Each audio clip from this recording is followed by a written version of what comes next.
Hello and welcome everyone to episode 154 of One Piece at a Time, the One Piece read-through podcast where we read and discuss 5 chapters of the One Piece manga each and every week. I'm your host, Derrick Bittner, and I'm joined by my wonderful co-host and freelance letterer at Shonen Jump, Brandon Bovia. How you doing, Brandon? I'm doing pretty good. I am, of course, Brandon Bovia, letterer of manga like Dragon Ball Super, Kaiju number 8, many more, and I mean, come on. This is the big one. This is what we've all been waiting for. You have been listening to this podcast ever since day one, going, I read a lot of One Piece, but Derrick, he left off at Punk Hazard somewhere. So it'll take us a few years to get to new content. We're there, baby. Yeah, this is it. This is a brand new world, and I had to laugh because we get into it just a little bit and. Tournament arc.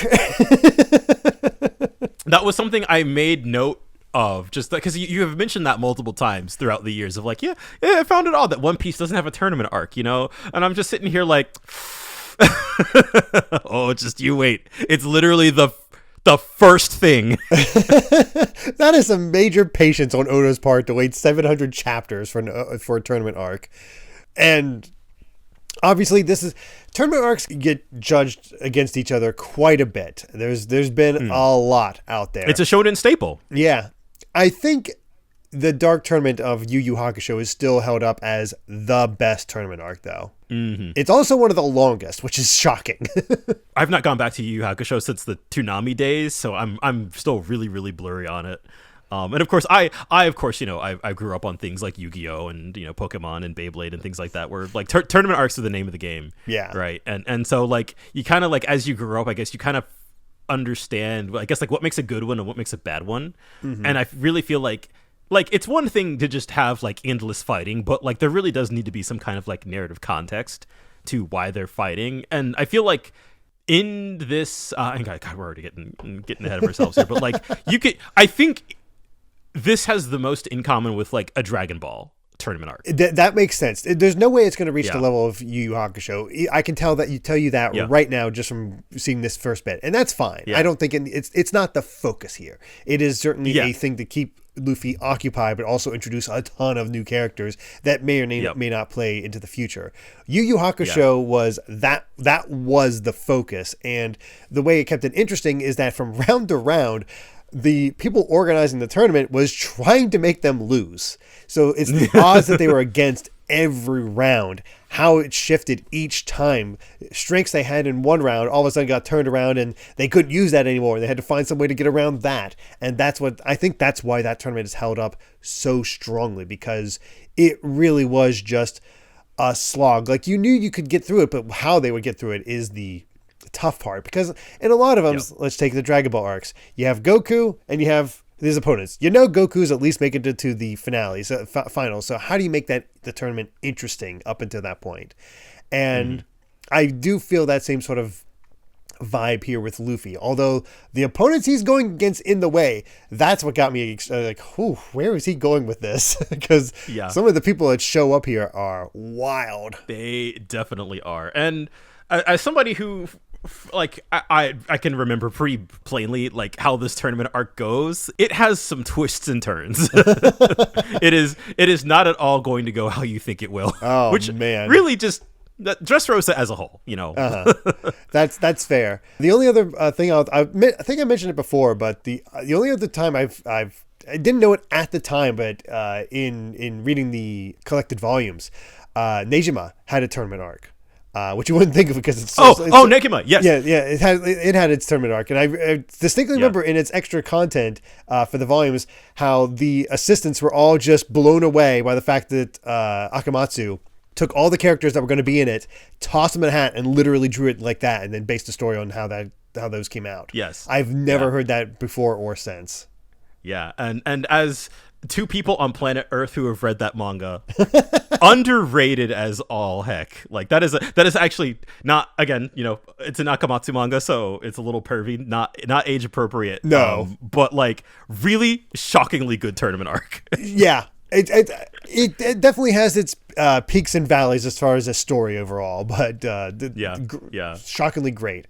That being said, though, we still need to actually get to said tournament arc. There's a lot of build-up before we even reach that point. So let's start with Chapter 701, Adventure in the Land of Love, Passion, and Toys. And Caribou, his story has taken a bit of a twist, and I have no idea where it's going. This section in particular, like the parts of the cover story for this episode of the podcast, just had me going like, what on earth? Yeah, he was going to leave. Not in a bad way. Yeah. But, yeah. It makes you all of a sudden question more, what's up with this island where all of a sudden he's sneaking in and there's a weapons factory, these guys making weapons, and how it evolves from there is certainly interesting, and I'm very curious where it's going to end up going. It makes me wonder, since we already saw that like this country is in kind of like a war, it makes me wonder if like they're getting stuff from Doflamingo, since we saw that in the last set where there was like the ripple effect of Doflamingo quitting the warlords. You know, it was suddenly like, oh God, there goes my broker, like there goes our weapons. So it makes me possible. I wonder if there's a connection here, or maybe there's really a supplier, or actually, well, there can't be a supplier based on what we saw after this. Yeah, right. Like this, I have no idea. Yeah. But it's something. It is something. It's again, he's been more interesting than I would have given him any credit for. Yeah, he's gone on certainly a journey. Into the chapter itself, we are off the coast of Dressrosa, and of course, Yuffie's yelling like crazy, and so is Frankie. Yeah, I was just like, all right, we're in enemy territory, and they're just like, all right, let's go find that factory and blow it to smithereens. And of course, I love the first thing that Luffy thinks of is to hop on poor Momonosuke as in his dragon form, and he's just like, fly, Momo. And he's just like, no, I cannot fly, and I will not venture onto the island. I was like, wait, you totally flew. It's like, and everybody's like, without wings? It's like, I don't remember what happened, even if I did fly. And you just get that little hint of like, whatever Momonosuke went through, there is some sort of trauma there, but we just do not know about. Yeah, and based on what happened with like the other little like flashback we saw, it probably has something to do with Doflamingo. Yeah, it feels Doflamingo related. In what way, it's hard to say, but yeah, he just refuses to fly, even if he is able to. So Luffy just narrows it down to, oh, you're just afraid of heights. Yeah, I love the arguments that they get into are so fun, you know, and he's just like, a warrior fears nothing, and you know, it's just Luffy's getting in a fight with an 8-year-old and he punches a dragon in the face. I find it really funny. It actually is very brotherly already. And then here comes Dad. He's like, you owe this man your life. Forgive his impudence. And it's like, though he's but a child, he is still a warrior of Wano, so he's taught to have pride. Although fun detail here, because again, in a very like childlike argument, he's just kind of like, you know, so what if you're a warrior? I'm going to be king of the pirates one day. So there. And he's like, I will one day rise to become the shogun of Wano. Just kind of like, oh, okay. He's also got big dreams. Yeah, he does. So that's pretty fun. It's like, okay, he's not intimidated by it. Yeah, or surprised by it, I guess is the other way to put it. Yeah, they get along in a weird way. Luffy is on kind of the same wavelength as an 8-year-old, which I think is very intentional, and it tracks. Yeah, very much so. But this 8-year-old has learned how to play Nami just perfectly. Yes, the ape is picking on me, and he's just burying his face in her chest, and it's getting the three pervs upset, and that look on his face. Yes. But Frankie gets everybody on track. It's like, all right, we need disguises. How's it going, Kinemon? Let's go along. And I love how Kinemon is just interpretation of how the people of Dressrosa look, where men wear collared shirts and women wear nothing. Yeah, of course. Sanji's like, wow, this place seems awesome. And, foreshadowing. He will like Dressrosa. So. Yeah. In a weird way. But before they go, Law gives Nami a Viva card that will point to Zo, the island they spoke of earlier. So if anything happens, basically join up with his crew. Mm-hmm. So it's interesting to see how much he's looking ahead on things. And Usopp's immediately like, is there something we should know? No. Yeah. Like, I don't know. It just, I feel like obviously, Chekhov's Viva card here, but yeah, something's going to happen. But the crew drew a map of Dressrosa. We get a map, but it's a bad map. It's just like, here's the island Dressrosa, here's Green Bit, there's a bridge. Although interestingly, well, of course, being a new arc, we have to split the crew up into different segments. But the interesting thing about this Green Bit place is that apparently you have to go through Dressrosa to get there. That it is inaccessible by water. Yeah, and we do get an explanation for that by the end, but it's an interesting hurdle to things. It's like, okay, this is fascinating, and the team is splitting up. That's just how it's going to go. But again, I like how it gets split up. I would never think the Caesar delivery team would be made up of Usopp, Robin, Law, and, well, Caesar. Caesar, yep. An interesting combination of characters to send together. And Robin's just like, oh, this sounds fun. It's like I love how casual she's right. Is. Yep.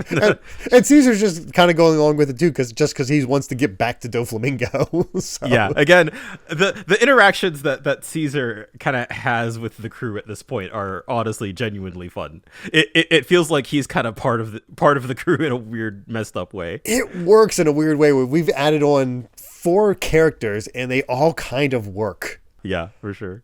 So that's the Caesar delivery team. Then we have the Thousand Sunny guard team, which is Momonosuke, Nami, Brook, and Chopper. And we've seen Nami and Chopper get paired up quite a bit, but never with Brook. So that's a fun little twist to things. Yeah, and having Momo there is also, that's also, I feel like it's smart how we are kind of divvying out the new characters with the Straw Hats. Mm-hmm. Yeah, finding a way to integrate them in, and Lullaby is like, where are the others? They're the centerpiece. Yeah. Sanji was supposed to be part of the Thousand Sunny guard team, but there's actually a little subtle thing where when they're all looking over the plan, he's smelling something. Something's caught his interest. Oh no. And we see kind of what that is as we get to it, because we get the narration is like, those who visit this land may find their hearts enchanted by a number of things. For one, the fields of fragrant flowers and the smells of the country's gourmet cooking.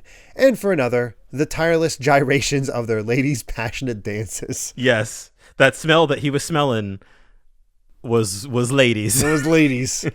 Yeah. And I love that him and Luffy are in sort of the same position. Actually, even Frankie is kind of in that way too. Like, this is not what I expected for Dressrosa.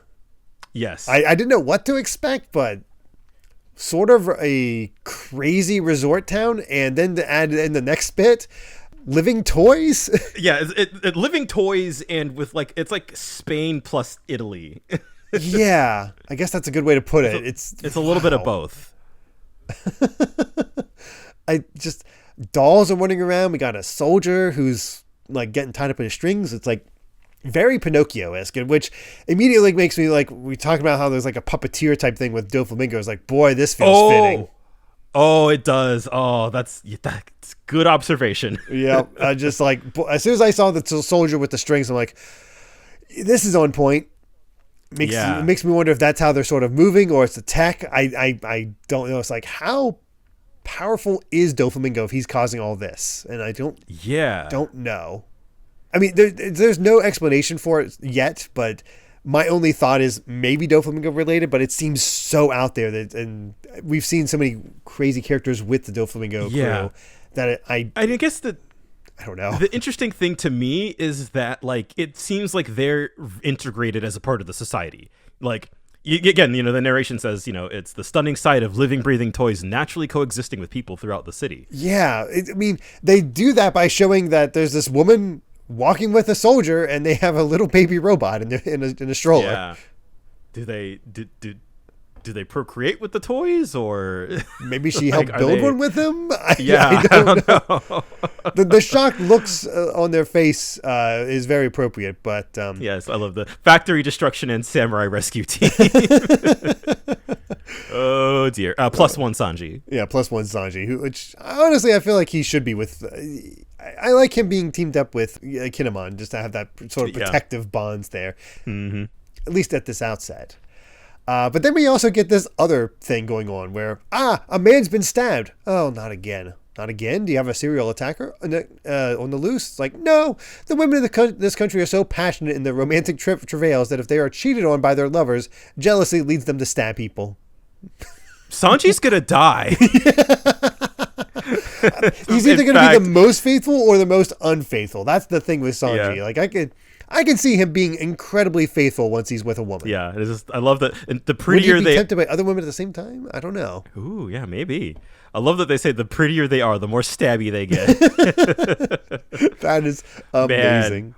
Man, what an introduction to a new setting. Right off the bat, it's one of the weirder ones. Yeah, I'm immediately feeling the chaos of this place where I'm like kind of getting like, oh my god, there's so much to take in. Yeah, very much so. To give it a proper introduction, this is the port town of Acacia, and they immediately head over to a bar. And Luffy's just because Luffy's hungry. It's like he wants food. It's like, okay, we really shouldn't fritter away time here, but the clock is ticking. But we're better off getting info before running around. Also, worth pointing out, they all are actually wearing disguises that are some form of collared shirts and fake beards, which are just hilarious. The fake, on Luffy in particular, is fantastic. I know. And I said last time, I was like, I hope this isn't Frankie's look for this arc with the braids and whatnot. But it works. It doesn't look great on its own, but it paired with the beard actually looks kind of sweet. Yeah, and the bowler hat. Yeah.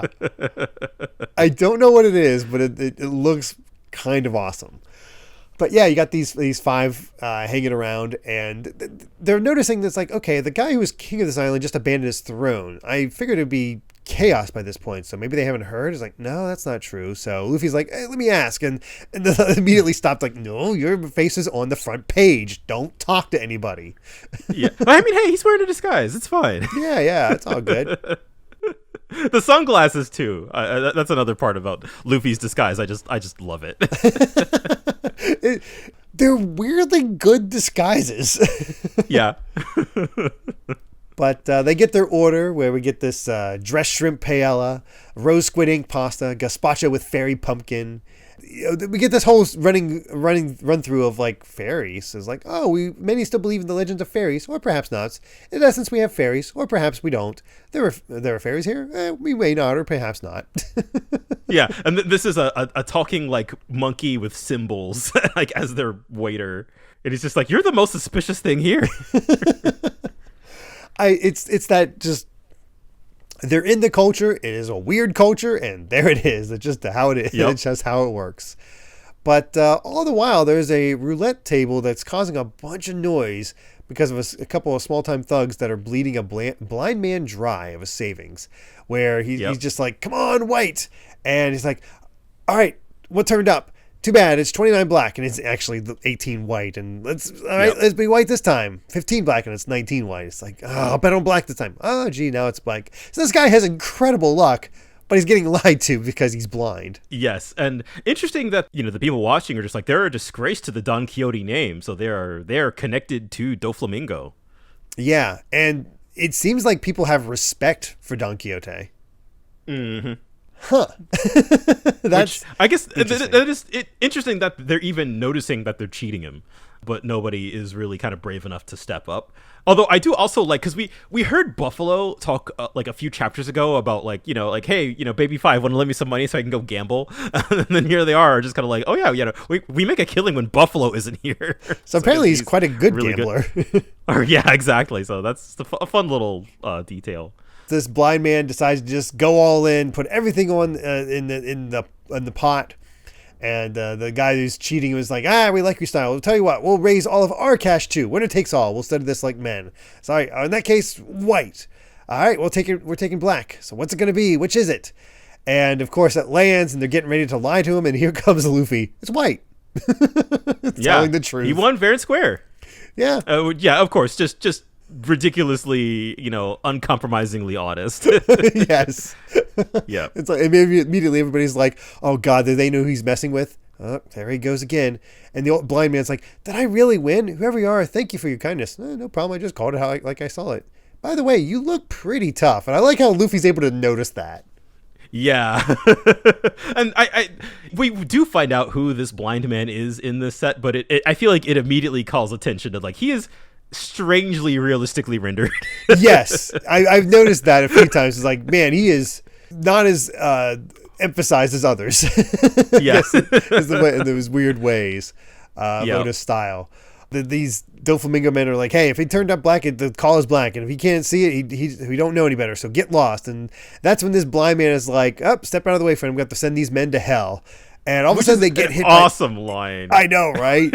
They get hit by this like gravity thing, where they're just getting crushed into the floor, and all of a sudden we get this awesome 2-page spread where they're just collapsing into the floor in the middle of this bar. He literally sent them to hell. Yeah.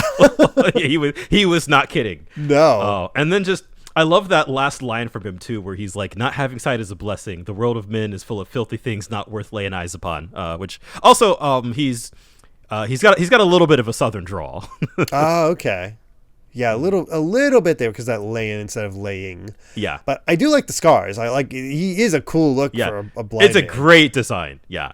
Fantastic design. I love this character to bits, and I'm excited to see more of him.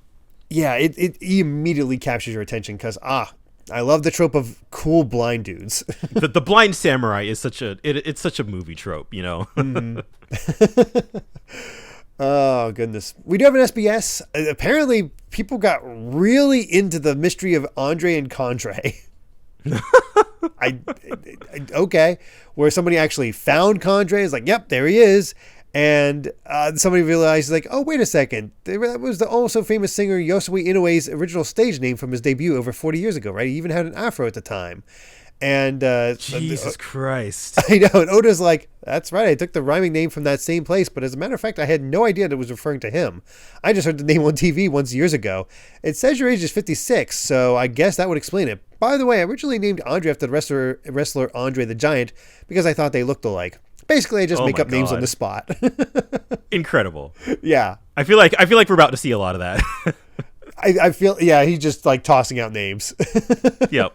Let's get to chapter 702, Corrida Coliseum. And I hate Caribou. This might be his best panel. Yes. Just him looking at the camera with the same stupid smile as we find out that whoever this captain is that they mistook him for, this Gaburu, child of the revolution, who is in a very obvious Che Guevara pose on the flag. Like it is absolutely taken from that. Yeah, he's now Comrade Caribou. So my immediately, I see this and I immediately think is like, oh, he's just gonna pull a Wappo, put himself and get himself like leading as part of these revolutionaries, I guess. Yeah, I guess so. They don't seem like dragons revolutionaries though. They seem very specific to this island. Which is very. There's something going on here. We definitely don't have all the answers here. It's just I was not expecting socialism on the way to. Well, I mean, I was expecting it a little bit in One Piece, but this blatantly, it's just like, oh, okay, we're doing a revolution. Caribou's story has gone so many different places. Like, oh, sweet, he's teaming up with Jinbei. Okay, yeah. He's dealing with the G5 base. He's going to get a redemption because he wrecked and had this old lady. Nope, now he's part of a revolution. Where the hell is this going? I have no idea. This is so bizarre. But we get into the chapter itself, and we see the wreckage and how they're just straight into the basement or something like that, because it's like I'm looking at the thickness. Like he went into the land itself and like almost like a cave system beneath them, because it's quite thick in there with that gate there, and you can see just how big it is because he's doing his whole walking stick away from it. Yep. And of course, immediately, like, yeah, he's got devil fruit powers. Oh yeah. Yeah. But it's like, okay, he's got powers, but what kind? And Luffy's less like, hey, you're real tough, mister, so who are you? All he says is like, I have a feeling not saying that would be better off for both of us. Yeah. And then even Luffy goes to the point of taking off his sunglasses. Uh-huh. Yeah. It makes me wonder if he actually knows who Luffy is. Me too, yeah. Or is able to tell somehow. Yeah. Just he seems to be full of intuition. Like he definitely was not actually getting scammed. I wonder. With the Oda gimmicks, it could be a thing. Yeah, I'm not sure one way or the other actually, but I'm willing to believe that he was just like I don't know.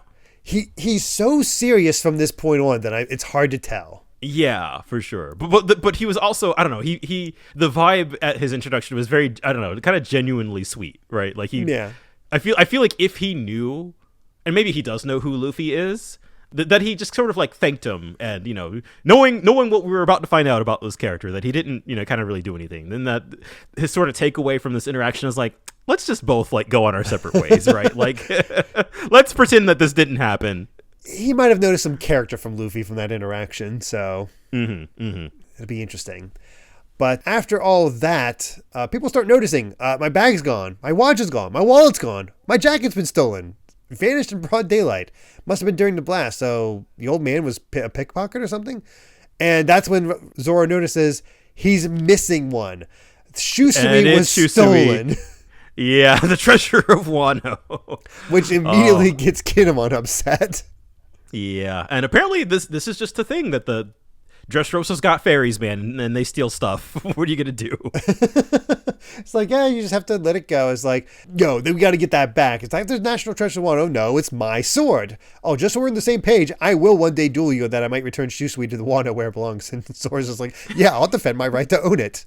Which I'm down for that. Yeah. He actually does notice. I don't know if I've ever officially seen the thief, because he just sees the sword rattling, and he immediately books it to try to get back at him. And this further separates the group even further, because Sanji's just like, oh no, get back here. We don't have time to let you wander all over the city by yourself. Yep. So Luffy then goes to follow after them, and they're then, of course, just chasing one after the other. But Frankie, voice of reason Frankie out of nowhere. Yes. I got an idea. Yeah. I'll just let them go. Given the current cast, I know I've got to step up for the group. So you just leave it up to pal Frankie. And it's like, oh, Frankie did not get to do much in Punk Hazard. I like that he's kind of front and center here. Yeah, and not only that, it's kind of going back to his gangster roots, where he's basically interrogating, one of Doflamingo's goons. Yeah, honestly, I got a good vibe of Water 7 when he first appeared with him here, and I love that. Also, I love the continual ridiculousness of him wearing that collared shirt, but still wearing just a thong underneath. Oh yeah, of course, absolutely. The interesting thing is actually like what the goon kind of knows and doesn't know. Where apparently he was ordered to chase around a samurai. So I don't remember how we caught him or where they are now. And he doesn't know what Smile is, or a factory or where it is. Yeah, and that's the key to something right there. Not the Smile, not knowing Smile, but just not the fact that he looked for a samurai, but he doesn't know where, or why, or anything like that. And again, I didn't think about this at the time, but it's from our discussions where that all of a sudden puts me back to Doflamingo saying, I don't have time to know what you do or do not know, which it on the surface level is like, I don't know if I can just let you go because you don't know enough, or you know too much, I have to kill you, that sort of thing, that sort of typical thing. But it makes me wonder, does Doflamingo have the ability, or have somebody that has the ability to erase short-term memory somehow, which would explain why nobody's really freaking out about him stepping down as king. Oh, because it does not matter, because once it all gets taken care of, he can oh no, I'm still king. Man, you're putting pieces together. You've got all the pieces, or maybe not all. You've got the pieces that have been given to you. Yeah. Well, here's the better thing. way to put it. If on first read, again, it doesn't pick up. I don't pick up on it, but when I start going sort of a little bit deeper, started thinking about it, not just enjoying it, that the run of it, the vibe of it, that's when I start like, ooh, because I'm not saying you're giving me any indications on anything. I'm definitely not getting that sense. I mean, but like ultimately, it's what the manga itself has said, that like, hey, like Doflamingo quit and people are pretty chill about it. So like, there's definitely a reason why. Yeah, for sure. What he does know is like, all right, if you want the bosses who probably do know stuff, they're at Corrida Coliseum. And for whatever reason, Doflamingo's offering a hell of a prize. Any man alive would want it. So Luffy immediately thinks it's like, oh, the meat that he was talking about. Yes. It's like, no, that's what you would thought. want it.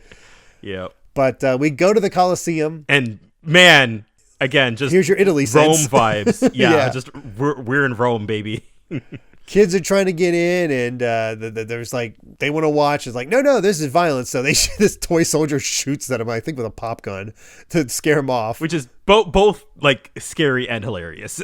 This is no mere event; it's a scandal, says the person giving the presentation here, because His Majesty has provided a most stunning prize, all for this very day. The man who perished in the Paramount War at Marineford 2 years past. That terrible power has now returned to the world in the form of a devil fruit once again. The winner of the battle will be granted the flame fruit. So when I first read this kind of back in the day, I was not entirely convinced that it was like a real one. Oh, really? Like I was kind of like, there's like a chance it could be fake or something, or at least like the way that the narrative is treating it and the way that the characters are treating it, it seems to be the real one. Yes. I never had any doubt just because we saw what had happened with the previous one. Now, what's interesting here is that they mentioned how, I don't know if it's at this point, but at one point they do mention it's like it just appears somewhere in the world. And it makes me wonder how close proximity things have to be, Yeah, I don't know if we're going to get an answer to that. Yeah. I'm unsure. Obviously, the Coliseum is packed with mighty warriors from all over the world summoned by His Majesty, but we dare not hand over this fabulous prize to just anyone.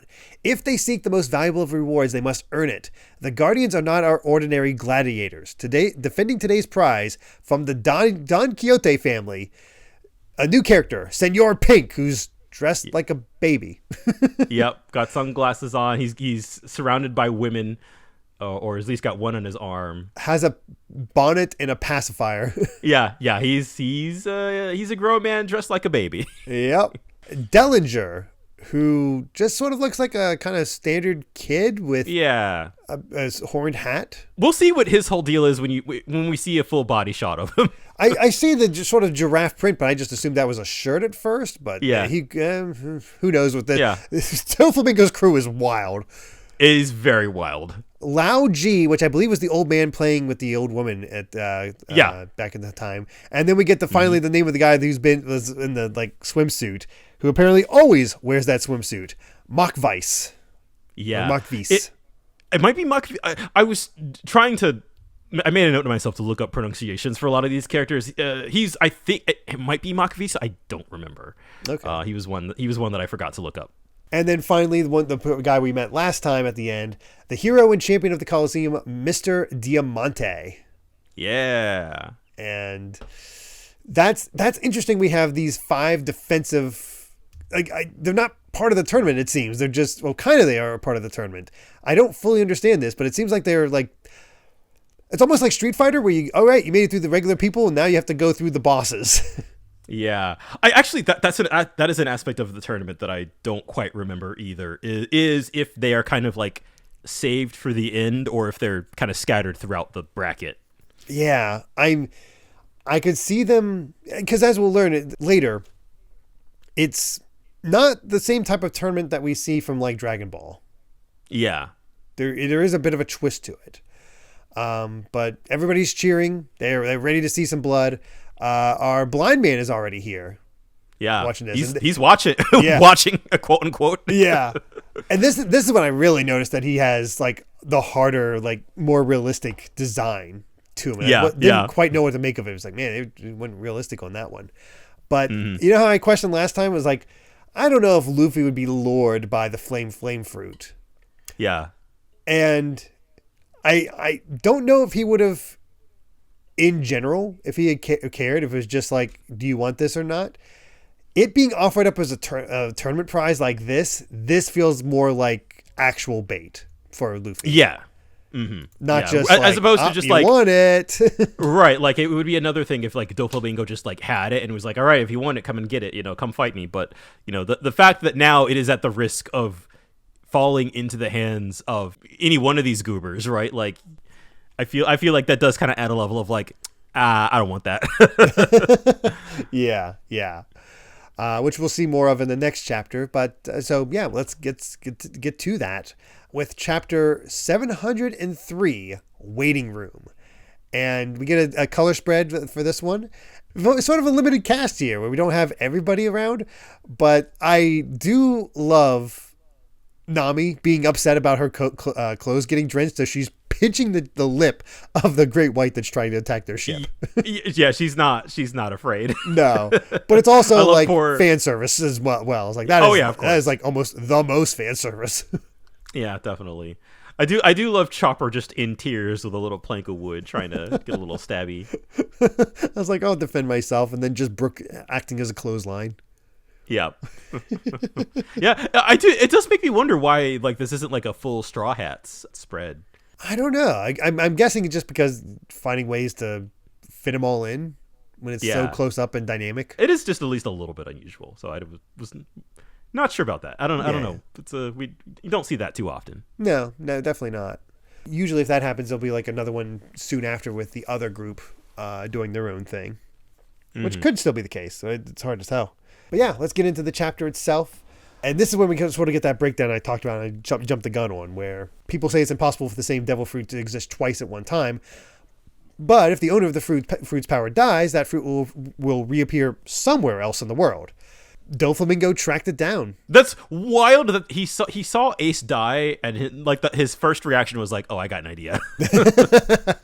Oh, I need that. So that's interesting. But yeah, Luffy is immediately like, I want it. The flame fruit. And immediately, the thing is, he doesn't really want it for himself. He just doesn't want it in their hands because he immediately asks, like, hey, do you want to eat it, Frankie? He's like, I'd rather be able to swim.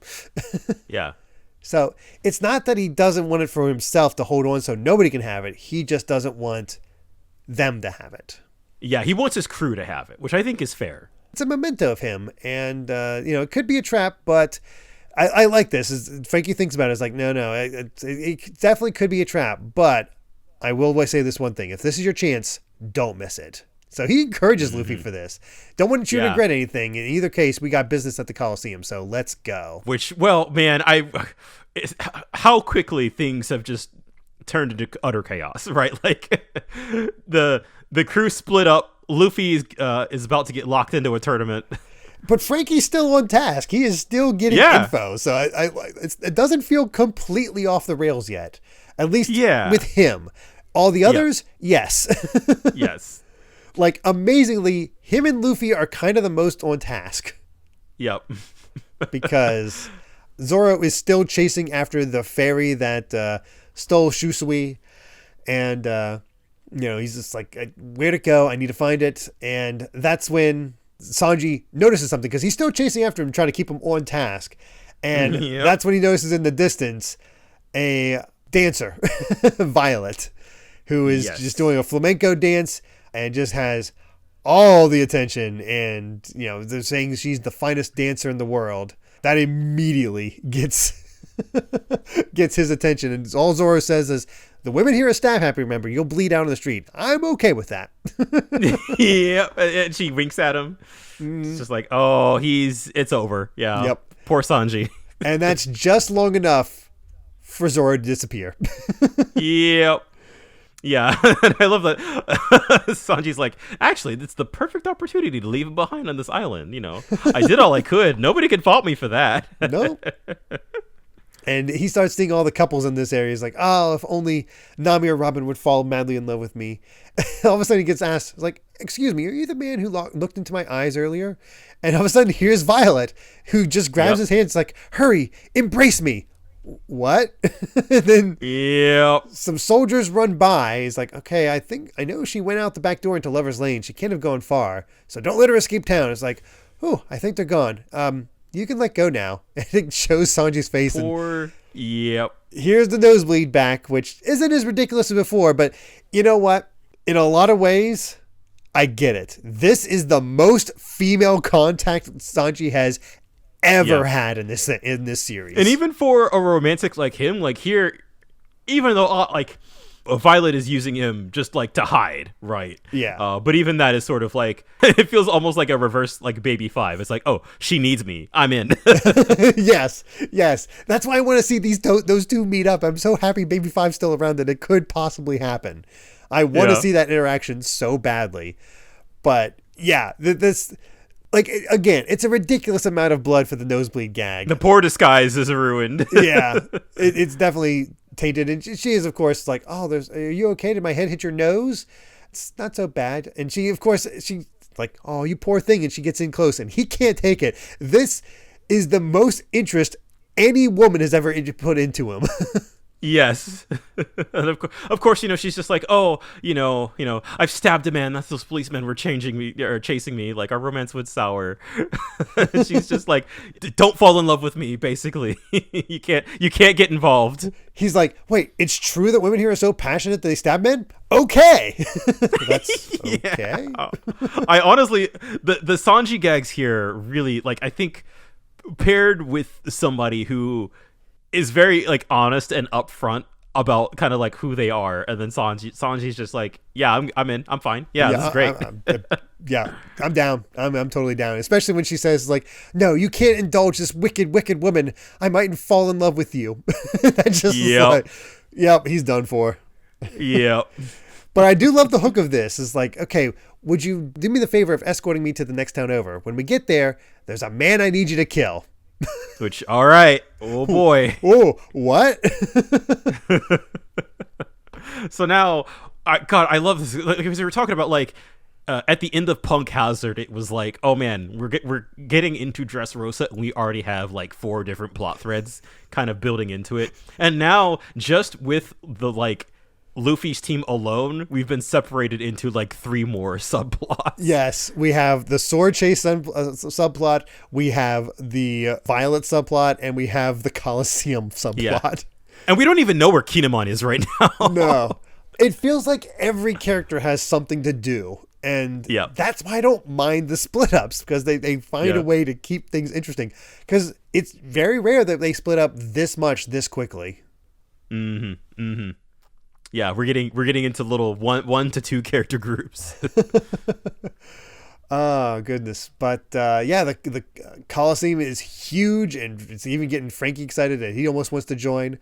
But then they see a toy soldier who practically owns the Coliseum at this point, which is odd. And I think it was the one from last chapter. The same guy. I don't know if it is or not, because this one's one-legged. I didn't point that out, but he was one-legged in the last chapter too. Oh, was he? Where was he? Yeah. Well, because he was shooting at the kids, and you could see that he only had one leg, because his other leg didn't cut off at the bottom of the panel. I see. Yeah. I missed that little detail, but this toy is able to use jet walk. Yeah. Okay. Uses this to stick his leg into the Coliseum.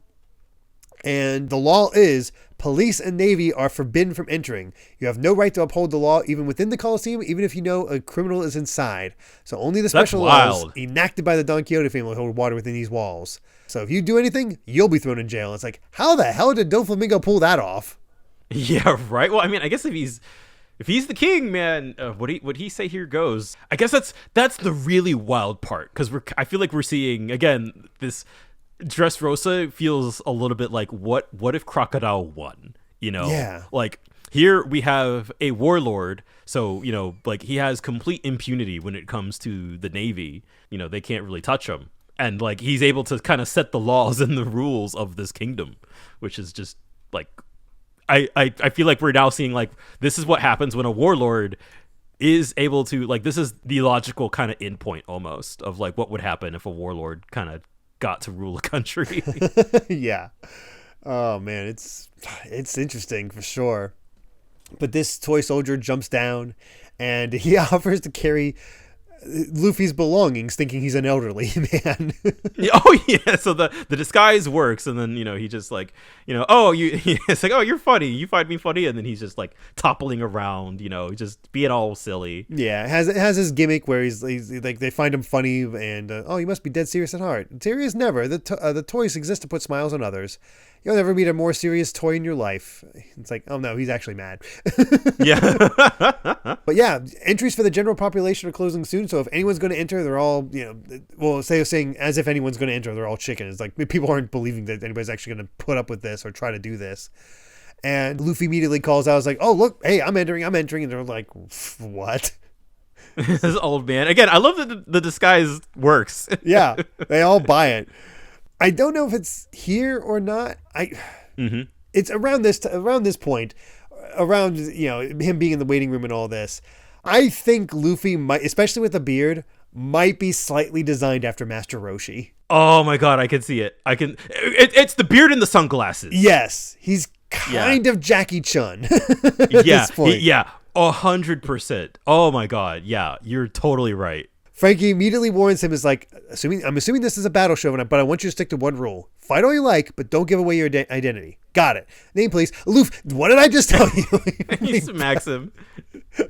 And then I love the hard cut to the next page. Entrant number 556, Lucy. It's so good. It's fantastic. But we're in the waiting room. There's so many warriors all around. We got these waitresses going around giving drinks, and they're dressed up in armors, but also like just bikinis. Yeah, of course. And they're looking at Luffy being like, what a shrimp. Yeah. Dude, this whole scene is so Dragon Ball. Oh, yeah. This is definitely a tribute. We got this big old dude with a tattoo punching through the sandbag, just showing how tough they are. Got swordsmen clashing already, just sort of practicing. It's like really showing off these big, tough, strong guys, and then here's Luffy, all tiny. Yeah, he's so tiny. Yeah, I know. It's just like, hey, who's that? What's this little squirt think he's doing in here? And he's just like, I love it. If there's one thing I hate, it's tourists, which is that feels, I feel like, has gained a different association in terms of online discourse in current year. So I love that. Yeah, tourists. Yeah, definitely. That's from Spartan, the Corrida Coliseum Gladiator, 51-time monthly tourney champ. And this just enrages him so much. Is like, hey, this the Coliseum fake beard boy. I like how he knows it's a fake beard. He alone knows it's fake. And just that panel, that shot where he's just towering over Luffy. Just like the scale of all the men in here is so crazy. And even the guy who like had the tattoo and punched through the sandbag is like trying to calm this guy down. He's like, no, he's like half the size, maybe a third the size of Spartan. And he goes to punch Luffy. Luffy easily dodges it, grabs a hold of his wrist, flips him over, down. He's done for. Again, this whole scene is so Dragon Ball, and just like, yeah, you're right. That grin from him at the last panel of the chapter, I think that's Master where I got Roshi. the Master Roshi vibe, is that last panel. Yes. Oh my god, you're so right. Oh, it's so good. I'm seeing this and I'm just like, yes. Yeah, you're grinning. This is what you've been waiting for. Oh gosh, but we do have another SBS where one of the questions is, I'm curious about something. Robin likes to say scary things out loud, but in her imagination, she's usually thinking of fun, cute things like cats or old ladies in frilly dresses. Why doesn't Robin try to cheer everyone up with her fantasies? That's what I like about Robin. That's a good point. Given that she scolded Frankie for making weird faces in Chopper's body at Punk Hazard, Robin must really like cute faces, but she's a bit socially clumsy, and her attempts to paint a picture with words end up on the creepy side. She's just one of those ladies. Which I kind of like. I love that about her. Yeah, that it's sort of a socially awkward thing. She likes cute things, but she doesn't know how to express it. I also like how somebody asked, was like, which of the Straw Hats can use hockey? And we find out that, yes, we had seen this before, but we actually got more details. Where Luffy has, of course, Supreme King hockey. Zoro specializes in armament hockey, and Sanji in observation hockey, which I think is kind of perfect for all three. Yeah, that's actually, I didn't think that the specialization thing would ever come back. When Rayleigh said it, I was like, I don't think that's like a thing, actually. But hey, at least right now, it's still a thing. Well, the armament hockey would be kind of what Zoro used to cut through Mr. One, right? Yeah, no, that's 100%. And I've gone back to that scene a lot, and like that entire scene is extremely hockey coded. That's cool.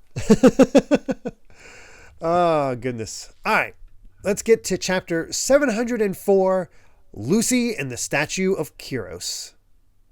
And here's where things just get weird with Caribous, where the proletariat riot suppressed, where all of a sudden this like battle guy shows up with a sword and sort of a skeleton face and guns, starts just ripping through all these revolutionaries that it had all these guns paid up, and Caribou's like, oh god, I'm not getting in that. If I may be so frank, pacifista vibes, maybe? It has some pacifista vibes. He's got a gun for an arm, like Barrett, like... He also has a hat kind of like Mihawk. He's sort of like an amalgamation type thing. Yeah, I don't know what this thing is. He's got kind of like a scarecrow face almost. Like, I don't know. Yeah. I could see that if no idea where this is going. Is like a revolution that's being crushed, I could see this being like a government weapon or something like that. Maybe, but it's like, yeah, it seems so country focused that I don't know. Because this thing's gun is very coded in the same way as their guns. It doesn't look like Navy guns, or even the stuff that Vegapunk and the pacifistas use. So it seems more localized. Who knows? I never thought I'd be intrigued by Caribou's story. Yeah, I did not think this is where it was going. Oh, goodness. But of course, everybody's reacting to Luffy knocking out Spartan already. Yep. And it is now at this point where we're just going to get like a billion characters all just starting to waltz in. Yep. Because a lot of people were like, did he just trip and fall? Like with drive his head through his floors? And Luffy's just like, all right, where do I go next? And some like fishing is like, hey, no fighting in the waiting room. You need to leave at once. You're disqualified. And that's the impetus for our other characters to start showing up. It's like, no, the big guy started it. If you want to toss someone out, he's the guy. And we get the Kano Kingdom gang, the Chinjiao family, Sai, Don Chinjiao, and Boo. And Don Chinjiao is just like this kind of lumpy old man. He's the one in the back. Yeah, he's a lumpy old man. It's the perfect way to describe it. Yeah. The other two are freaks for sure. Although I kind of really like Boo's design. I don't know. He's a freak in a fun way. Yeah. Sai is kind of the typical Oda freak. Don Chinjiao is the weird Oda freak. And Boo is sort of a combination freak. Yeah. He's got kind of the buzz cut, but with the ponytail and the just the skull tattoos and everything. Like there's so many unique characters that we just get one after another in this chapter. And you get some fun personality traits. Like I actually kind of hope that we'll see more of these, because Sai is this thing where it's like, well, Luffy's like, oh, thanks for the help. It's like, no need to thanks. That's from Boo. And then all of a sudden Sai's like, seriously, no need. You don't have to thank us. Actually, don't thank us. In fact, take that back, you bastard. You don't have to. You have to. How dare you thank us? Yeah, and I love that Boo is like holding him back, and then Sai's giving him the finger. And he's like, sorry. Sometimes his emotions get the best of him. Don't ever thank me again. Up yours. That is a great gimmick. It is. It's hilarious. He just pisses himself off more and more. Yeah. Yep. And then we get, again, we're getting some big shots from all across the new world, where all of a sudden here's Bobby Funk, the tall younger brother, and Kelly Funk, the elder younger brother. The Funk Good brothers names. are assassins. Yeah. Great name. I love Bobby Funk, Kelly Funk. Yeah. And then here's the people from the Prudence, this country called Prudence, apparently. They got this military tactician who looks a lot like Eggman. Yeah. With Dagama. And then the actual king, the fighting king, Elizabello II. Yeah. Again, just crazy designs all around. Oh, yeah. And they're basically like, the flame food's perfect for a military weapon than just regular weapons. So that's perfect for us. Yep. And then all of a sudden, just here's a lineup of even more guys. War criminal from the Diaz naval battle, Suleiman the Beheader. I almost wonder if, I haven't checked the pronunciation, I almost wonder if it's Slayman, since it's kind of a pun because he's got a sword. Oh, yeah. And he's a criminal. It might be. I'm unsure. I'm going to go with that because that actually makes a lot of sense. For those puns. But then we got the former bounty hunters wanted for bombing government buildings, Abdullah and Jeet. I don't love the Arab coded characters being wanted for bombing buildings. They are super Arab coded. Thankfully, you don't see much of them, and I don't think they're going to get too much of a highlight. I hope. I don't remember, so I'm willing to think. Like I feel like for the most part, I remember the major players. Yeah. Like, the guy on the right is fine. Like, I wouldn't interpret that as Arab coded right away because it's just so unique. The one on the left, for sure, is very, very stereotype. Yeah. Very much a stereotype. Yeah. This was unfortunately, even still the late 2000s. It was. Yeah, I was gonna say this is like 2014. So. Oh no. I don't know if I can give him the. I can't. No, that's not a benefit of doubt. That's just bad. That's just bad.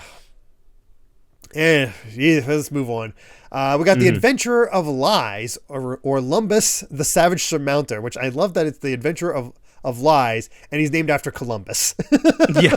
That I like. Which, that's hey, good. a little... You know what? You win one, you lose one, Yeah.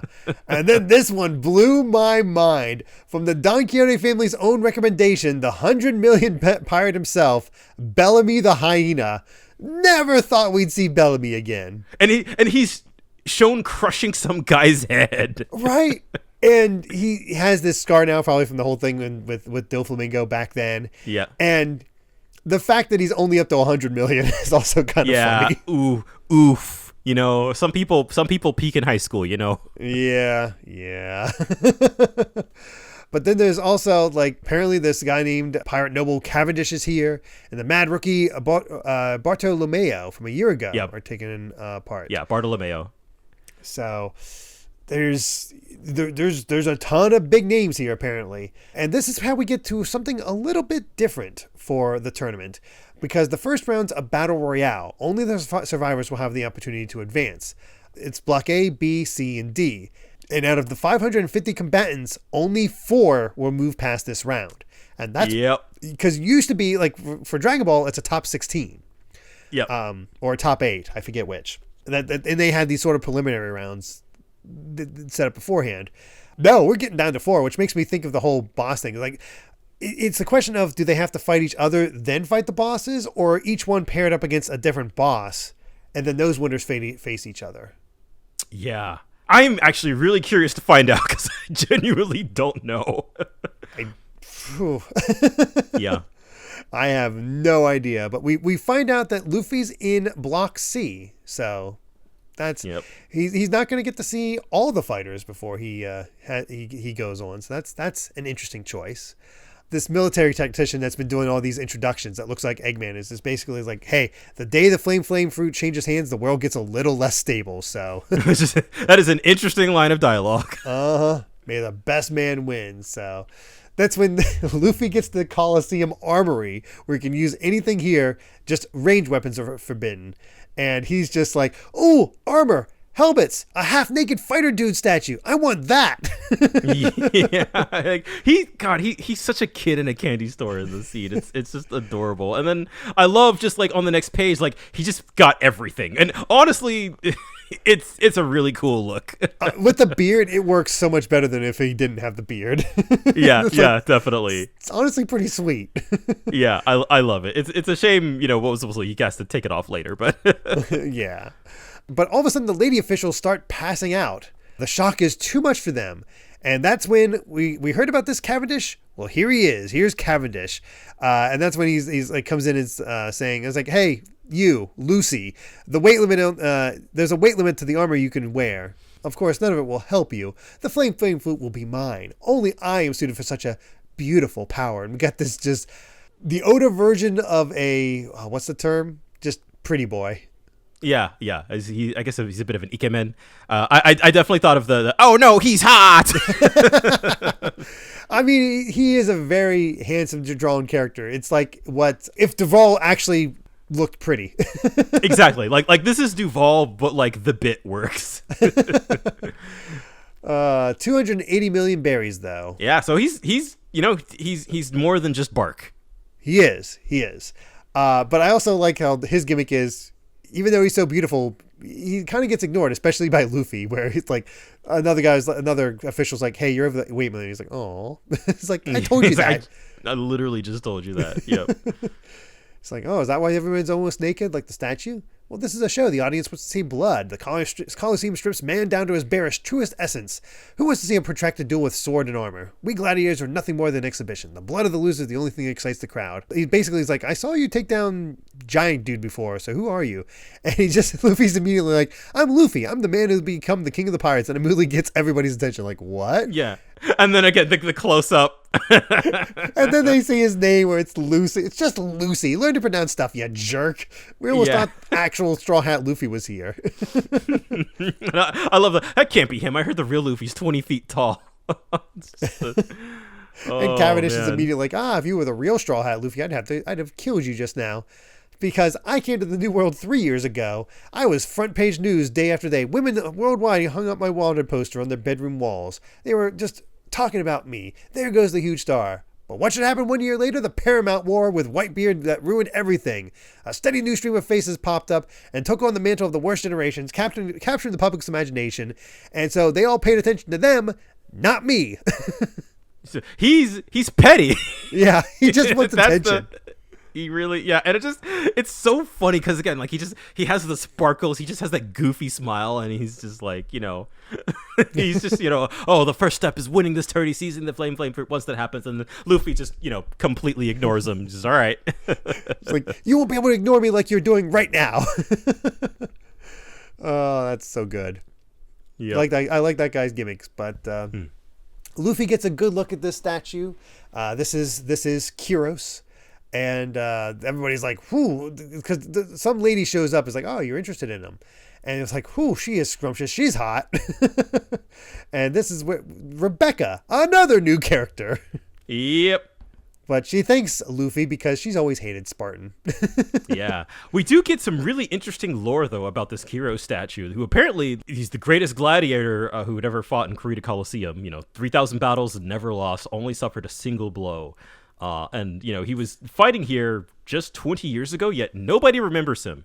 And then we get that full body shot of Rebecca, who is just wearing bikini armor and a cape. And it is now at this point where I have to unfortunately tell the listeners she's 16. Oh, that is not a 16-year-old body. I have a lot of feelings about that. I feel like it's just better if we move on. Why isn't she 18? Like, come on. Why? It's such a simple thing. Yeah. Just yeah. Because I was gonna say that is one of Oda's most, like, even the Amazon women weren't drawn like that. Yeah. No. It's a lot, and I genuinely really like Rebecca as a character, and the design just. I mean, she is. I'm not gonna disparage the design, because it is a fantastic design. Really reminds me of Golden Axe. Yeah. And the female warrior from there. It's very, what's his name? Franz. The one that does all that fantasy artwork like Conan. Oh, yeah. I was going to say, I get a lot of like Red Sonja vibes. Yes. From her for sure, which is probably intentional, but it just, yeah. It's one of those cases where like this makes sense, and they all talk about down to their barest. So of course, if you're going to have a lady fighter, it makes a reasonable amount of sense that they would dress like that. Yes, it's fan service, but it kind of works. The fact that you just told me she's 16, yeah, messes it all up. It's not great. It's not great. It's like, damn it, Oda. Oh, yeah. But I do really like the lore that she's kind of dropping here, where she's like, like that apparently the thing that this Kyros guy is such a legend, and that he was fighting here just a mere 20 years ago, but none of the elderly, none of the gladiators has ever met this person.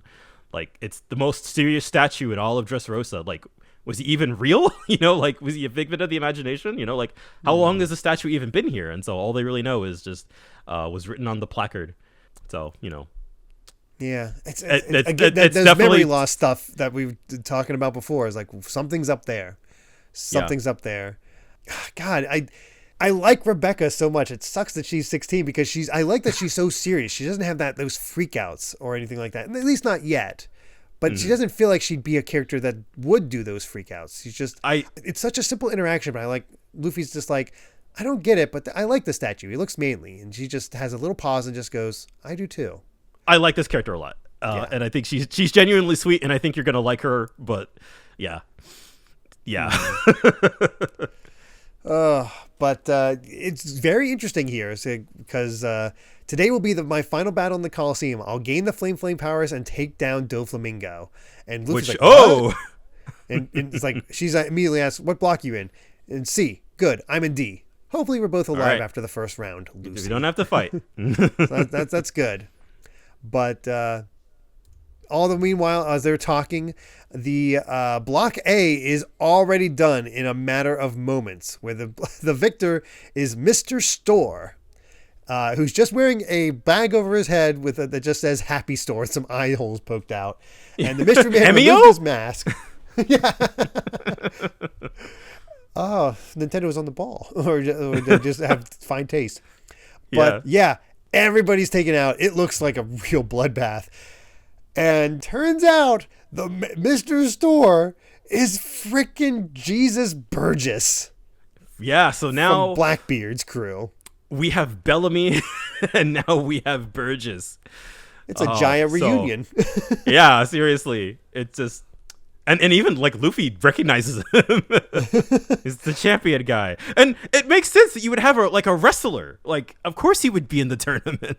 I've been so curious about Burgess this entire time. We get to see his post design. Apparently Blackbeard's grown enough that he has divisions now.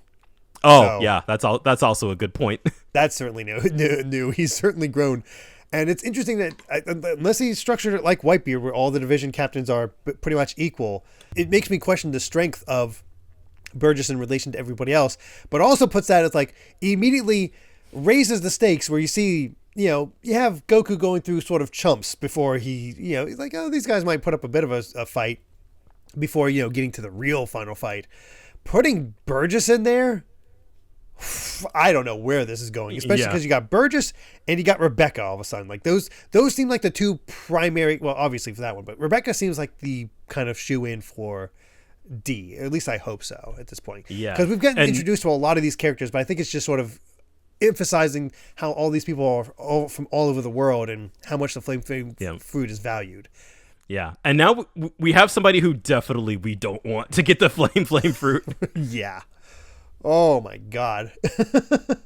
So that'll be interesting.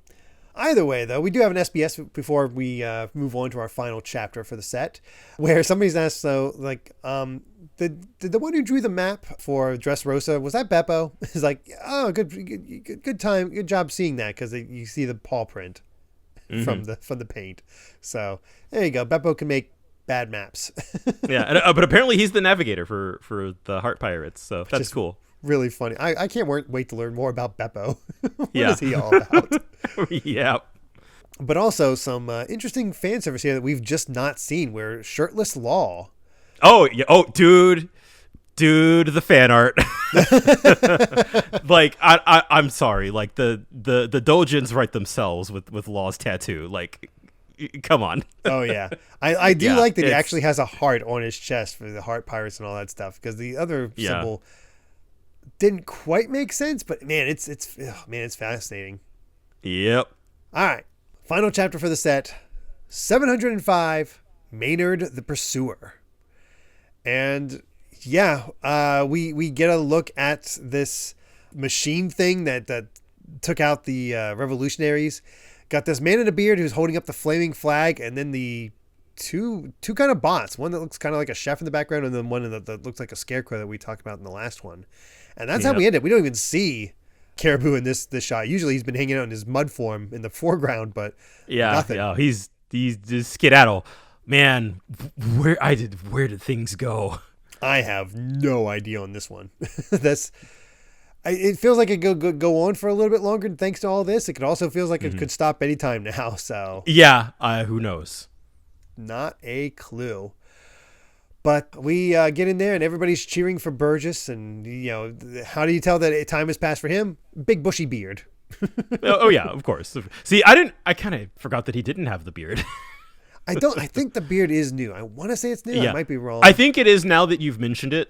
But yeah, I don't think that was an observation I would have made on my own. Even Frankie's like, I figured Luffy would mop the floor with this tournament, but it could be much tougher than I thought. And I just hope he doesn't give himself away. Well, time to get to work. And then, interestingly, the toy soldier is just like, hey, wait, well, let me join you. And then, of course, Frankie kind of tells him to buzz off. Like, I need to find the biggest shot from the Doflamingo family and beat the answer out of them. And he's like, no. Let's find a better place to talk. Such extremist sentiment is taboo in this place. So this toy soldier seems like he knows more than he's letting on, which is not what you would expect. As soon as Frankie says that, there's a lot of looks from the crowd like, what's up with this guy? Mm-hmm. So, But we got in the stands, somebody writing down notes. We got Hadrian, the pirate mercenary, Gambia, the missionary. This definitely calls for backup. I didn't expect this kind of turnout. And Burgess was a shock to me, too. We go to a corner of the Coliseum waiting room. just this guy getting information is like just sitting there talking, obviously on the same transponder snail with this guy, where all of a sudden this guy showed up called Gambia the Missionary with this bounty of 67 million berries appears. And like, huh? What's up, buddy?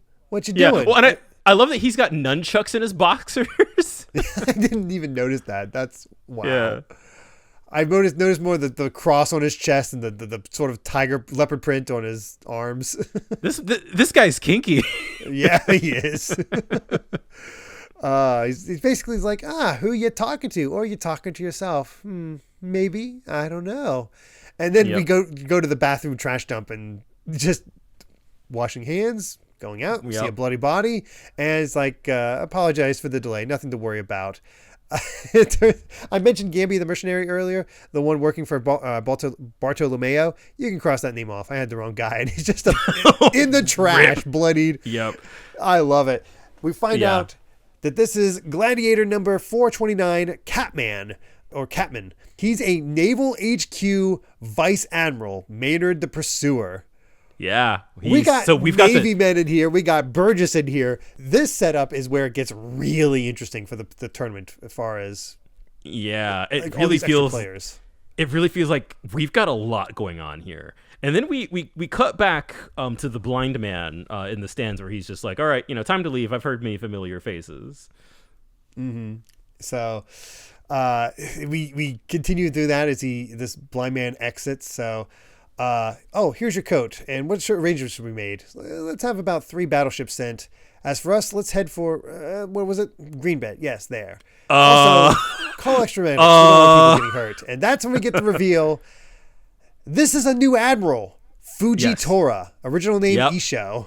Yeah, so there we go. That's which again, you kind of got the feeling with just how realistically rendered he is. But yeah, we've got a new admiral. And he's a blind samurai. Yeah, he is from Wano, obviously with the name Isho. Yeah, I'm actually not sure, but you're probably right. I mean, I don't actually know with if the we shoes, ever get that. The sword. Yeah, he's definitely very Japanese. Yeah, he's absolutely from Wano. I forget that this is the first time we've ever heard about Fujitora, right? Because we just got through the movie, and there was no mention of the other admirals. So in the last set, actually, because it was when we saw Aka Inu from the side, and he was like, I'm sending Fujitora. Oh, right. So that's how we're like keeping track of all this. So, that's a lot of trust if he's sending Fujitora, and not although I think Fujitora is definitely better at blending in than I'd say Kizaru. Yeah, definitely. Yeah, but I mean, I feel like we are kind of like the presence of all of the powers here is escalating, and the fact that we do have an admiral here in play, like we're taking things seriously, Mm-hmm. I really like this guy. Oh yeah, dude. One thing he says is like, I want a head count of the people in the stands, the population of the town, and the kingdom. Do we need all that? The number we need to keep it in mind ain't the enemy forces. It's the number of lives we ought to protect, right? And then just like the shock on his assistant's face, where he's just like, this man actually cares about people. How is this guy working for Aka Inu, or was it Kanzuki? Was his actual name? Sakazuki. Sakazuki. Yeah. So it's but I really like Fujitora. He's really presented as a really just kind of genuine and likable person so far, which is like, even compared to like Aokiji was he was lazy and laid back in kind of a fun way, but like when things got down to brass tacks, like he was brutal. He didn't have any qualms about kind of doing the job. But I feel like it's very telling that like our first kind of interactions with Fujitora is like, oh, this guy's like a genuinely kind soul. Mm-hmm. That's looking forward to more of that. Oh, and also he's going to Greenbit, which is that's not great. Yeah.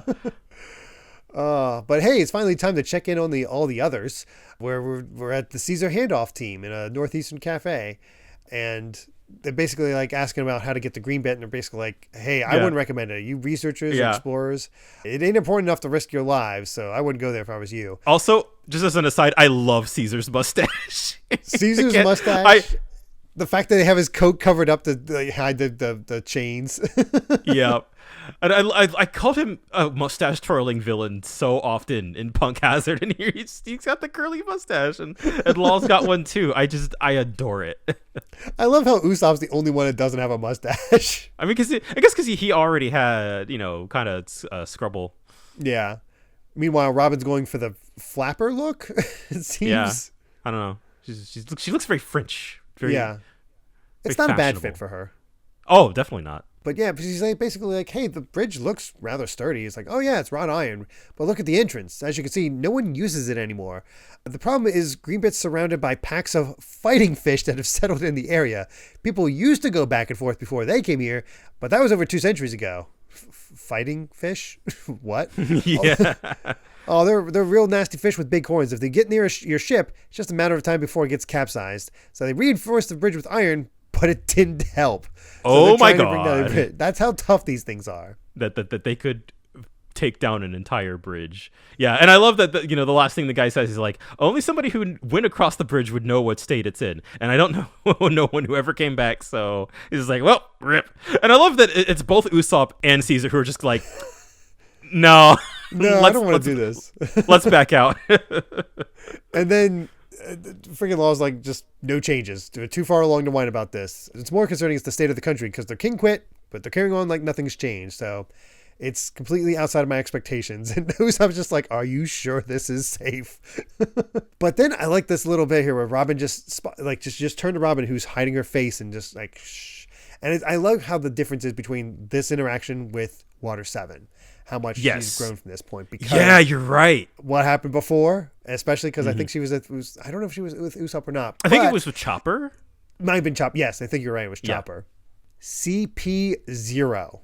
Yeah. Apparently even greater than 9. Yes. And they are, I had to double check because I wasn't sure. This is a Cypher Pole Aegis 0 is how that's the pronunciation they're using here. Yeah. Once again, have the masks there for these people. The one on the left is absolutely of the Long Arm tribe. Yeah. I would have to double check. I think CP0's whole shtick, I think they dress in all white. Okay. Interesting. Yeah, I'll have to double check the anime for that. But from what I remember, I think that's their shtick. Jeez. So we had the Black Ops, and now we got just the leaders of Cypher Pole. So yeah, like again, things feel like they are. I feel like the Navy kind of knows that like stuff is about to go down here. Yeah, like to have all these things getting set up 6 chapters into this arc, and I know it's so much longer. What in the world? Yeah. We are just in the setup phase. Unbelievable. But we move over to Zoro, who successfully gets a hold of his sword, but somehow gets tossed over a roof, and then a rock gets dropped on his face. And something's like I'm such a klutz, a human might see me. I got to get away before a human. It's like it definitely sounds like a fairy. And if it wasn't for the fact that we in one of our bonus episodes we covered the Z's Ambition arc of the anime, my guess would be like tiny devil fruit user. But we can't have that because we already had one. So yeah, or I guess it's non-canon, so who knows? But I think they check with Oda to make sure there's no overlap. That's also true. Yeah. Which he did mention that is actually surprising. Then that he was like, oh yeah, I'm not going to use a size-changing devil fruit, and he's like, you guys can have that for filler. I don't know where that's going. It really does seem like it's actually a fairy, or I guess we got a Buddha fruit for human. So I guess we could have a fairy variant. Yeah. Oh man, there's so many questions already. Next, we move on to finally seeing what Kinemon's up to, who is just completely past, just on his own. He's like, I'm simply a passing geezer. Don't mean any trouble. And they're just like, no, your hat is obviously just a top knot. You're a samurai, so you must be Foxfire Kinemon. If you're showing back here, you must be a samurai. So surrender if you value Kanjuro's life. Well, Kinemon's already captured by this weird dude in a spiked helmet. Yes. God. And then I love this bit where we jump to Sanji, and it's just like we first see it through like a sniper's point of view. He's like, I've got the visual on target, and then you just see like Sanji zooming in, just kicking the sniper.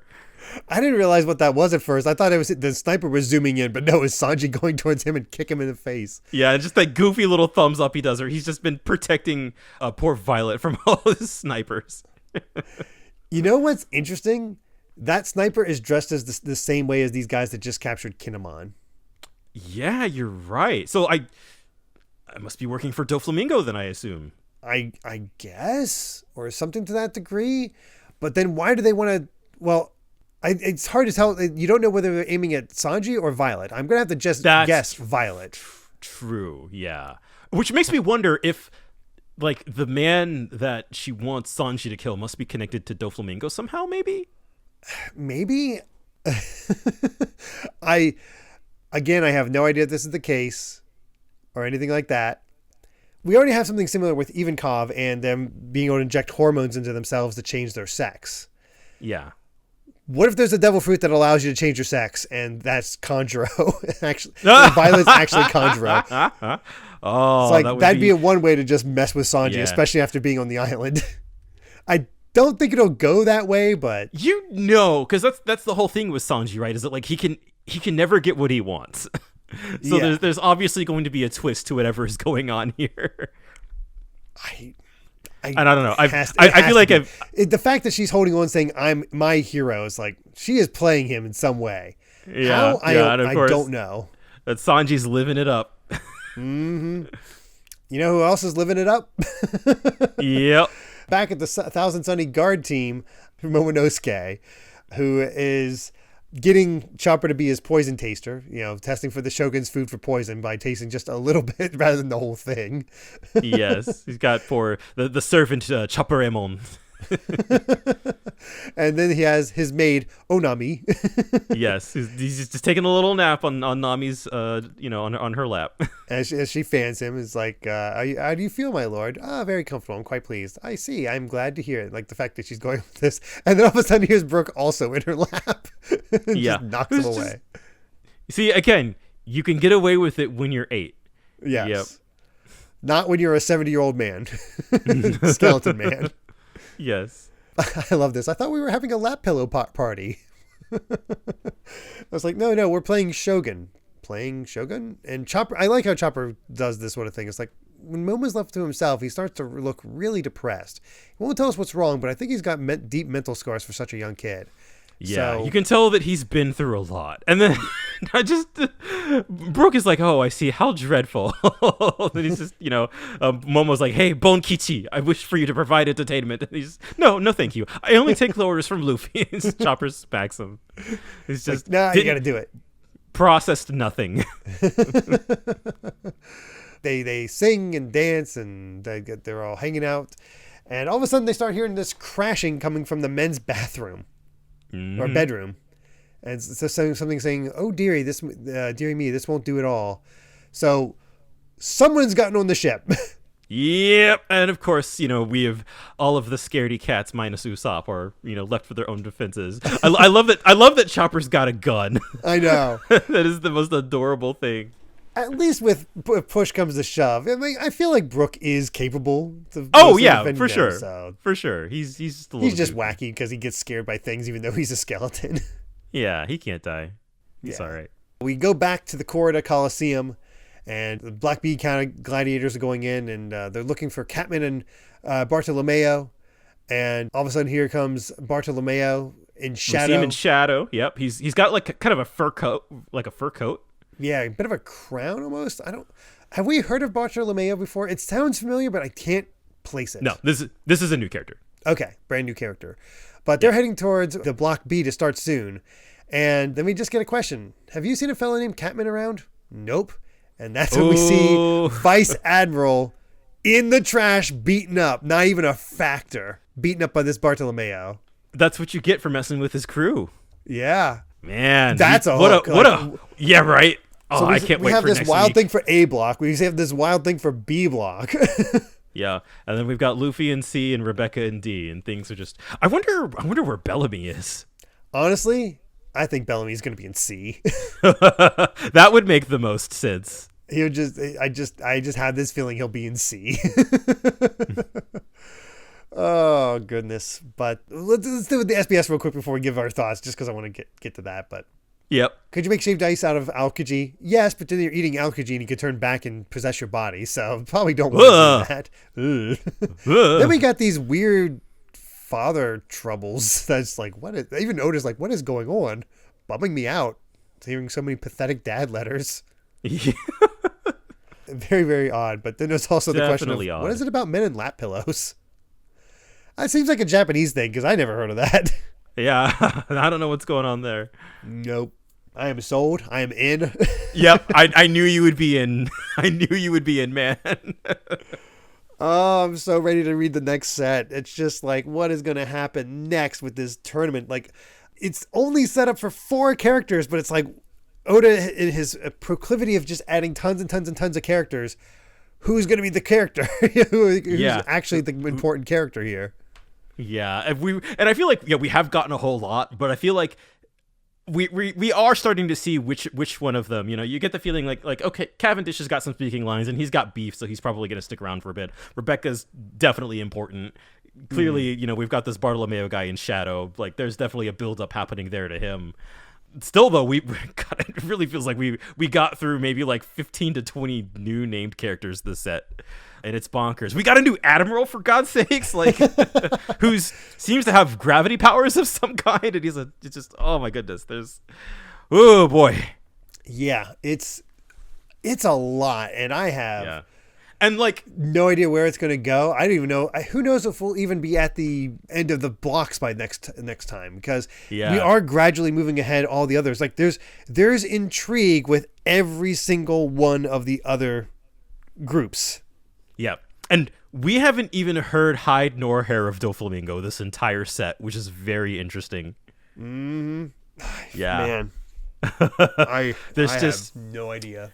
I feel like already this might, and again, we know this is a long one, but like the intrigue and just the amount of moving parts and the amount of like different players, again, like we've got the Navy, we've got an Admiral here, we've got, CP0, we've got Blackbeard's crew here, we've got Bellamy here. What is going on? This feels like this set felt like something out of Water 7. It did. It really did. Well, to me, and that's the thing, right? Like, for me, Dressrosa really feels like the first proper, like, big bad time skip arc, where we're just like, the stakes are big, everything's coming together, and like Fishman Island and Punk Hazard, they're fine, and they're kind of smaller scale arcs. They do their jobs of getting you back into the swing of things and slowly introducing this new world. Mm-hmm. And it feels like the second you hit Dressrosa, it's like, oh no, everything's big. There's so much happening all at once. You just had to wait 2 years after the time skips to get this stuff. Yeah, it was, and as somebody who was reading weekly up to that point, it was rough. But I can only imagine what you were like when you realized tournament arc was coming up and reading weekly. Yeah. Woo! And again, I dropped off while the tournament was still going. I know there was, I remember, maybe not the exact point, but like I know one of the last major things to happen before I like dropped off to wait for it to finish so I could binge it. And that might have been maybe somewhere around 70% through the tournament. Wow. I'm not going to tell you how long the tournament is. Yeah, that's the thing. I have no idea how long this tournament could be. It could be wrapped up in 10 chapters, could be wrapped up in 20, could be as long as 60 chapters. Who knows? Yeah. Who knows? Definitely, but I definitely, if you were wondering why this arc is like 100 chapters long, I feel like we have barely scratched the surface, but you kind of get a sense of why. We're going to be, oh my gosh, with all these people that work for Doflamingo, like just getting to the fight with Doflamingo is going to be like wild. Yeah, like how long is that itself going to be? That's the question. We got a bit of a ladder to climb. Holy crap. I'm down. I am so down. Yeah. I'm so excited. Yeah. Oh, it is nice to be at this point. Yeah. Welcome to new One Piece content. It's just 5 chapters and you're already sold. I am eating well. feel like I've been eating well ever since I got even out of the stuff I already knew about for Punk Hazard. So I'm just... definitely. Oh, goodness. All right. With that, because we could just keep on talking, I believe we've said all we've wanted to say about chapters 701 to 705 of One Piece. Thank you so much for listening, and you can find more of my ramblings and stream VODs over at BitNerd Games on YouTube, or simply BitNerd on BlueSky. And Brandon, where can everyone find you at? I am Brandon Bovia on Twitter and BlueSky, talking about anime, manga, games, and my job. And yeah, that's it. This might be the most hyped I've ever been to come back next week to read more One Piece. Maybe not since Marineford have I been this giddy. I feel like our giddiest was definitely around the Water 7 stuff and the Marineford stuff. Yep. And if you'd like to help us out more, you can support the podcast over at patreon.com/Derrick Bitner. That's DerrickBitner to listen to the next episode ad-free 3 days early, as well as patron-exclusive bonus episodes. Our next bonus episode is actually going to be a tier list of all of our villains so far. So from the very beginning to Caesar. Not all of them, just... the major ones, I guess, the best way to put that, because if you go individually for villains, that's a lot. So we're just going to go for the major ones. Yeah, for sure. It'll be quick. Yeah, ish. Yeah, knowing us. Yeah. But yeah, and make sure to return next time as we discuss chapters 706 to 710 of One Piece. So until then, my friends, bye. Remember to take life one piece at a time.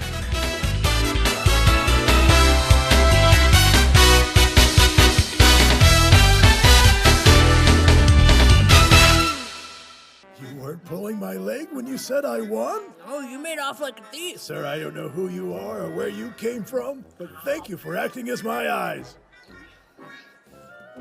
No sweat.